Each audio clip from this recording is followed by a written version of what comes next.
সাম্প্রতিক সময়ে ভারতীয় কাশ্মীরের পেহেলগামে সন্ত্রাসী হামলার ঘটনাকে কেন্দ্র করে ভারত এবং পাকিস্তানের মধ্যে একটা উত্তেজনাকর পরিস্থিতি তৈরি হয়েছে। শুধু ভারত পাকিস্তানের মধ্যেই না, এই ঘটনায় দেখা গেছে যে ভারতীয় মুসলমানরাও এক ধরনের চাপে আছে। কেন ভারতীয় মুসলমানরা চাপে থাকার কারণ হচ্ছে ভারতীয় হিন্দুত্ববাদী রাজনৈতিক দল বিজেপি এটাকে হিন্দুদের উপরে অ্যাটাক বা মুসলমানদের দ্বারা অ্যাটাক এরকম ভাবে প্রচার করার চেষ্টা করছে। সেটা আমরা পশ্চিমবঙ্গের শুভেন্দু অধিকারী, যিনি বিরোধী দলীয় নেতা পশ্চিমবঙ্গের বিজেপির রাজ্যের প্রধান নেতা, তো ওনার কথা থেকে শুনেছি এবং অন্যান্য নেতারাও এইভাবেই প্রচার করছে। হিন্দুস্তানে হিন্দুকে খুন করবে, গাজা শেষ হয়েছে, ইসরায়েল শেষ করেছে, আমরাও শেষ করব। মোদির শিষ্য আছি, মোদির বাচ্চা আমরা। হিন্দুদের উপরে হামলা, তো যেহেতু হিন্দুদের উপরে হামলা, যে সন্ত্রাসী গোষ্ঠী হামলা করেছে তাদেরকে মুসলমান ধরা হচ্ছে, সেক্ষেত্রে মুসলমানরাও একটা চাপে আছে। যেহেতু আবার এই সময় একটা ওয়াকফ বিল নিয়ে একটা আন্দোলন হচ্ছিল, মুসলিম বিরোধী একটা আইন পাশ হয়েছে, সেটার জন্য মুসলিমরা মাঠে ছিল। তো সেই বিষয়টা নিয়ে মুসলমানরাও এখন একটু চাপে পড়ে গেছে। তো এটা আমাদের বিষয় না, বিষয় হচ্ছে যে এই কাশ্মীর নিয়ে, ভারতীয় এই কাশ্মীর নিয়ে আমরা কিছুদিন পর পরে শুনতে পাই যে বিচ্ছিন্নতাবাদী হামলা, সন্ত্রাসী হামলা বা বিদ্রোহ বা মানে বিভিন্ন ধরনের হচ্ছে মানে অস্বস্তিকর বা অস্বাভাবিক ঘটনা আমরা শুনি। তো কাশ্মীর নিয়ে এত সমস্যা কেন? ভারতের তো আরো অনেক রাজ্য আছে, এই রাজ্যগুলো নিয়ে এত আলোচনা হয় না, কিন্তু কাশ্মীর নিয়েই হচ্ছে ২ দিন পর পর বা কিছুদিন পর পর আমরা এক একটা ঘটনা শুনি। তো কাশ্মীরের এই যে সমস্যা হয় কিছুদিন পর পর, সেটা যদি আমরা বুঝতে চাই যে কেন হয়, তাহলে আমাদেরকে একটু পিছনে যেতে হবে। ১৯৪৭ সালে যখন ব্রিটিশ ভারত স্বাধীন হয় এবং ভাগ হয়ে স্বাধীন হয়, তখন ব্রিটিশরা যখন ৪৭ সালে এই ব্রিটিশ ভারত থেকে চলে যায়, তখন তারা এই জায়গাটাকে ২ টা ভাগ করে দিয়ে যায় দ্বিজাতি তত্ত্বের ভিত্তিতে, যে এক পাশে হচ্ছে পাকিস্তান, আরেক পাশে হচ্ছে ভারত। এবং পাকিস্তান হচ্ছে যারা দ্বিজাতি তত্ত্বটা এরকম ছিল, যারা মুসলমান তাদের জন্য পাকিস্তান, যা অন্যান্য ধর্মাবলম্বীদের জন্য হচ্ছে ভারত। তো সেই সময় দেখা যায় যে ভারতীয় অনেক বড় বড় নেতা ছিল ভারতের। তো সেই দিক থেকে মহাত্মা গান্ধী, জওহরলাল নেহেরু, সর্দার বল্লভভাই পাটেল, তারা খুব তাদের সক্ষমতা দিয়ে, তাদের যেই ক্যাপাসিটিতে তারা হচ্ছে যে ভারতের ভেতরে যেসব মানে এই কিছু কিছু মুসলিম রাজ্যকেও তারা হচ্ছে তাদের সাথে জড়িয়ে নেয়। যেমন হচ্ছে হায়দ্রাবাদ, পশ্চিমবঙ্গ, আসাম, কেরালার একটা বড় অংশের মানুষ মুসলমান, তামিলের অনেক বড় অংশের মানুষ মুসলমান, উত্তরপ্রদেশের অনেক মুসলমান বসবাস করে, তাদেরকে হচ্ছে ভারতের মধ্যে রেখে দেয়। তো যাই হোক, এইটা নিয়ে তখন অতটা সমস্যা হয় নাই, কিন্তু সমস্যা হয়েছে হচ্ছে গিয়ে কাশ্মীর নিয়ে। কেননা কাশ্মীর সংখ্যাগরিষ্ঠ মুসলমানদের বসবাস হলেও দেখা গেছে যে কাশ্মীরের রাজা ছিল সনাতন।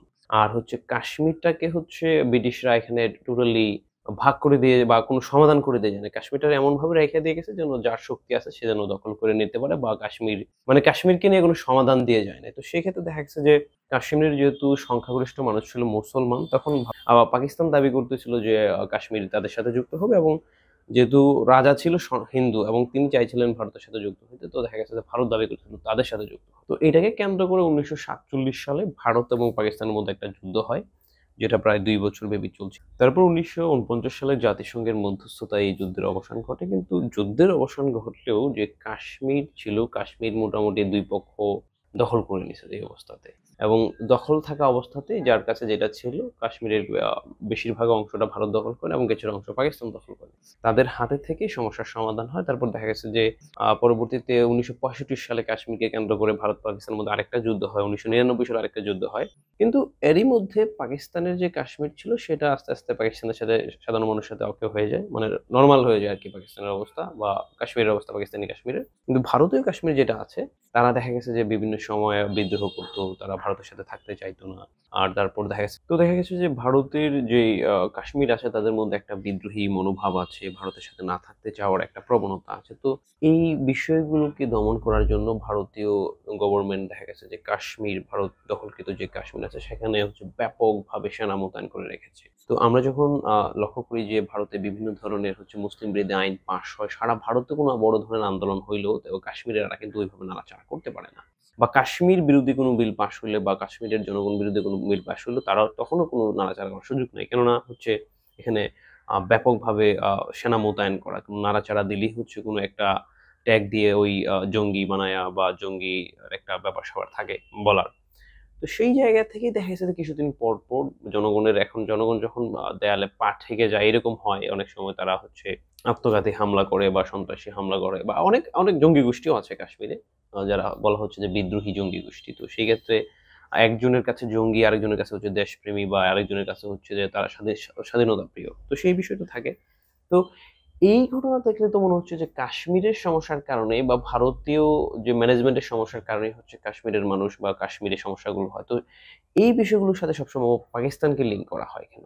তো এটার কারণ হচ্ছে বিশেষ করে বর্তমানে যে ভারতের যে রাজনৈতিক যেই দল ক্ষমতায় আছে বিজেপি পার্টি, এটা অত্যন্ত চতুর একটা পার্টি। তারা দেখা গেছে যে বিভিন্ন সময় নির্বাচনের আগে অথবা কোনো জাতীয় ক্রাইসিসের সময় তারা এমন একটা ইস্যু সামনে আনে, বা এমন একটা ইস্যু হয়তো বা ঘটে যায় বা ওরা ঘটার সুযোগ দেয়। এমন হতে পারে তারাই পরিকল্পনা করে ঘটাইতে পারে, এরকম হয়। তো তারা এই বিষয়টাকে সামনে আইনা দেখা গেছে যে চেষ্টা করে যে পাকিস্তানকে ব্লেম দিয়ে তারা ওই ফায়দাটা নিয়ে নিতে। আমরা দেখি যে 14 নির্বাচন বা পরবর্তী যে নির্বাচনগুলো হয়েছে ওইসব নির্বাচনের আগেও দেখা গেছে যে পাকিস্তান কেন্দ্রিক ছোট ছোট ঝামেলা হয়েছে বা কাশ্মীর কেন্দ্রিক ঝামেলা হয়েছে, এবং বিজিবি ওইখান থেকে সুবিধা নেওয়ার চেষ্টা করছে। আমরা এখনো দেখি যে কাশ্মীরের যে ঝামেলা ওইটাকে কেন্দ্র করে যে আমরা যেহেতু বাঙালি, আমরা তো বাংলা ভাষাটা ভালোভাবে বুঝি, যে শুভেন্দু অধিকারী যিনি হচ্ছে বিজিবি নেতা পশ্চিমবঙ্গের, তিনি যেভাবে কথা বলছেন তিনি ডিরেক্টলি ইন্ডিকেট করতেছেন মুসলমানদেরকে।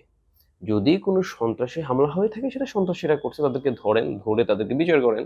কিন্তু এটার জন্য সম্পূর্ণ একটা সম্প্রদায়কে দায়ী করা বা পাকিস্তানকেও দায়ী, এখন পাকিস্তান সংযুক্ত থাকতে পারে কিন্তু হচ্ছে কোনো তথ্য প্রমাণ ছাড়া সম্পূর্ণভাবে পাকিস্তানকে দায়ী করা, দায়ী করে ওনারা যে এই পরিস্থিতিটাকে হচ্ছে সামাল দিতে পারে নাই বা এই পরিস্থিতি হইছে বা হবে ওইটা ধরে আগে থেকেই প্রস্তুতি নিতে পারে নাই, ওইটার দায়বদ্ধতা নিচ্ছে না। ওটা হচ্ছে আরেকজনের উপর দায়বদ্ধতা দিয়ে বা আরেকজনের উপরে দায় দিয়ে ব্লেম দিয়ে ওই নিজে যে পারে নাই। এখন আমি যখন কোনো একটা জায়গায় দায়িত্বে আছি, এখানে তো আমার দায়িত্ব এখানের নিরাপত্তা নিশ্চিত করা। তো সেটা ভারত সরকার পারে নাই, কিন্তু এটা ঘটে গেছে, এটার দায় সম্পূর্ণভাবে পাকিস্তানের উপর। তো এটা হচ্ছে ভারতের একটা ব্লেম গেম।